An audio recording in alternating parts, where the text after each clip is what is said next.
அவனை விட நான் எந்த விதத்தில் குறைஞ்சு போயிட்டேன்? இந்த கடவுள் என்னை ஏன் இப்படி தண்டிச்சிட்டு இருக்கிறான்னு எனக்கு ஒன்றுமே தெரியவே இல்லை.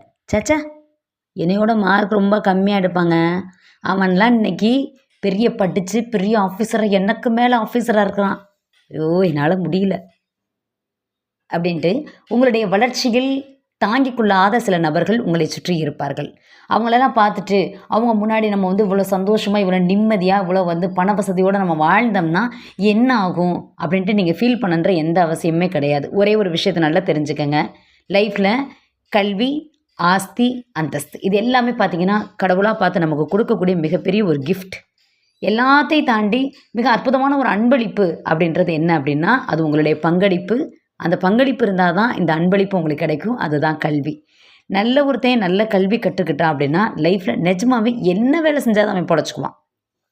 இப்போ நல்லா தெரிஞ்சுக்கங்களேன், இந்த உலகத்திலே கழுகை தோற்கடிக்கணும் அப்படின்னு நினைக்கக்கூடிய ஒரே ஒரு பறவை எது அப்படின்னா காகம் மட்டும்தான். அந்த காக்கா சும்மா போய் கழுகை போய் கொத்தி பார்க்குமா? அதெல்லாம் செய்யாது. கழுகு பறந்துக்கு இருக்கிறப்ப சரியா, கழுகு அதை கழுகை போய் இது தாக்கணும்னு முடிவு பண்ணிட்டா அது முதுகு மேலே ஏறி உட்காந்துட்டு அது கழுத்தை போய் கொத்துமா. அப்போ கழுகு வீழ்ந்துருமா? கழுத்தை கொத்துறப்ப அந்த கழுகு எவ்வளோ கோவப்படணும், எவ்வளோ ஆக்ரோஷமாக பின்னாடி திரும்பி அதை டேர்ன் பண்ணி ஏதாவது பண்ணணுமா இல்லையா? எதுவுமே பண்ணாதான். இன்னும் உயரம் அதிகமாக பறக்க ஆரம்பிக்கும். காக்கா இன்னும் வலுவாக அது மேலே உட்காந்திக்கும். உயர பறக்க பறக்க பறக்க பறக்க என்ன ஆகும்னா ஆக்சிஜனுடைய அளவு அதிகமாகணும். அப்போ தான் ஆக்சிஜன் ஜென்ரலாகவே ஓரளவுக்கு நல்லா அதிகமாக இருந்தால் மட்டும்தான் காக்காவால் மூச்சு விட முடியும். இப்போ உயர பறக்க பறக்க பறக்க ஆக்சிஜனுடைய அளவு குறைஞ்சிச்சுன்னா ஆட்டோமேட்டிக்காக மூச்சு திணறல் வந்துடும் காக்காவுக்கு. உடனே காக்கா அவமானப்பட்டு கீழே விழுந்துடுற மாதிரி கீழே பறந்து அது வந்துடும். அப்போ காகம் கீழே விழுந்தாலும் கூட யாரை துன்புறுத்திக்கிட்டே இருந்துச்சோ அந்த கழுகு எந்த கவலையும் படாமல் தன் சிறகுகளை விரித்து உயர பறந்து போயிருமா. இதுதான் கான்செப்ட். உங்களை நோக்கி வீசப்படுகின்ற கற்களை, உங்களுக்கு எதிராக வீசப்படுகின்ற அம்புகளை நீங்கள் கண்டுக்காதீங்க. லைஃப்பில் நீங்கள் பெரிய ஆளை முன்னேற்றி காட்டுங்க.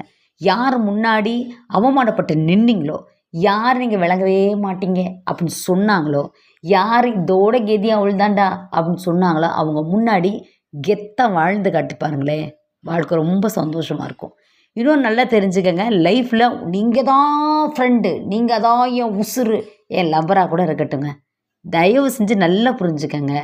உங்களுக்கு உங்களுடைய டெஸ்டினேஷன் ஒன்று இருக்கும். நீங்கள் எய்ம் பண்ணக்கூடிய வாழ்க்கைன்னு ஒன்று இருக்கும்ல, அதை நீங்கள் அடைவதற்கு தடையாக இருக்கக்கூடிய எப்பேற்பட்ட காரியமாக இருந்தாலும் தூக்கி எறிங்க.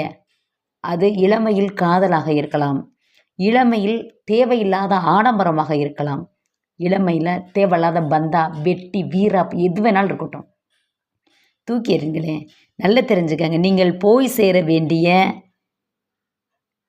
பேருந்தை கரெக்டாக போய் நீங்கள் ஏறலைன்னு வச்சுக்கோங்க. நீங்கள் வேளாங்கண்ணிக்கு போகணும், டக்குன்னு பஸ் ஏறிடுங்க, சென்னைக்கு போகிற பஸ்ஸில் ஏறிட்டீங்கன்னு வச்சுக்கோங்க. சரியா? உடனே என்ன பண்ணணும், அடுத்த பக்கத்தில் இருக்க ஸ்டேஷனில் இறங்கிடணும். பக்கத்தில் இருக்க நிறுத்தத்தில் இறங்கிட்டிங்கன்னா உங்களுக்கு பிரச்சனை இல்லை. அடடா பஸ்ஸில் ஏறினா தான் ஏறிட்டோம், அவ்வளோ தூரம் போயிட்டு அப்புறம் திரும்பி வந்துக்கலாமே நீங்கள் நினச்சிங்கன்னா உங்களுக்கு நேரம் வேஸ்ட் ஆயிரும், போயிட்டு வர்றதுக்கு செலவும் அதிகமாயிரும். அதனால் உங்கள் வாழ்க்கையை நீங்கள் பார்க்குறதுக்கு, உங்களுடைய வாழ்க்கையை தெளிவாக வச்சுக்கிறதுக்கு, சரியா, உங்களுக்கு எதிராக நிற்கக்கூடிய தேவையில்லாத எந்த பிரச்சனையாக இருந்தாலும் தூக்கி எறிஞ்சிட்டு